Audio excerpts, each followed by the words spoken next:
as we began to study the Bible text, we looked at it. I mean, Joseph is a favorite of many people. Joseph of Egypt. We read things, the coat of many colors. We have all these vacation Bible school stories that help us think of Joseph, and we enamor him with all these ideas and things that are amazing.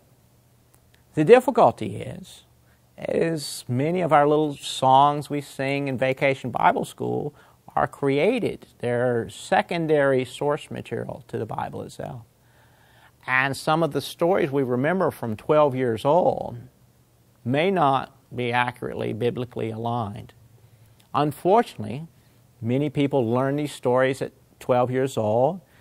Many of them stray from the Bible, and at some point their life is shaken. They return to the Bible, and rather than returning to the Bible for the Bible, they return to get that warm, fuzzy feeling they once had as a little kid.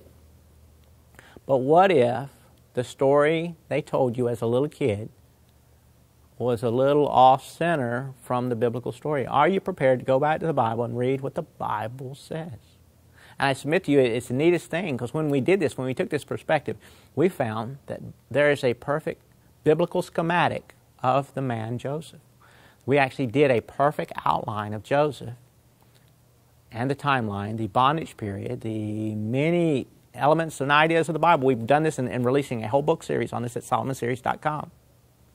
Once we did that, we instantly found the key that unlocks the door, that opens the door to a perfect biblical alignment.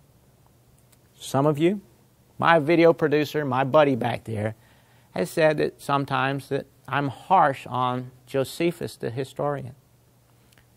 But using Josephus' information, we start at the Temple of Jerusalem and work backwards into thousands of years of history that Josephus only knew from hearsay.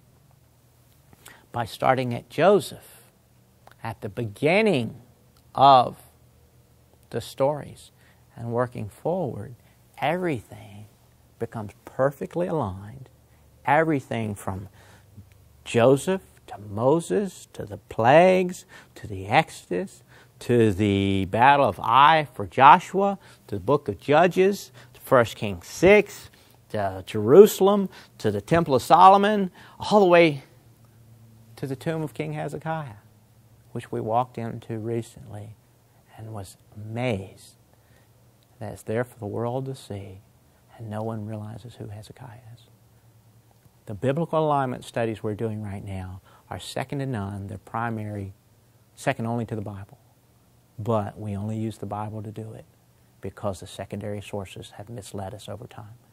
Go to solomonseries.com or thebibleplumbline.com. The two, we've joint ventured with the two.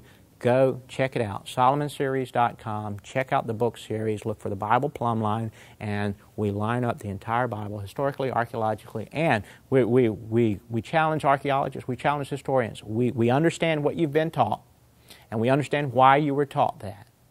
But let's establish a level playing field and understand some of the perspective you've gotten from your instructors and gurus was in error.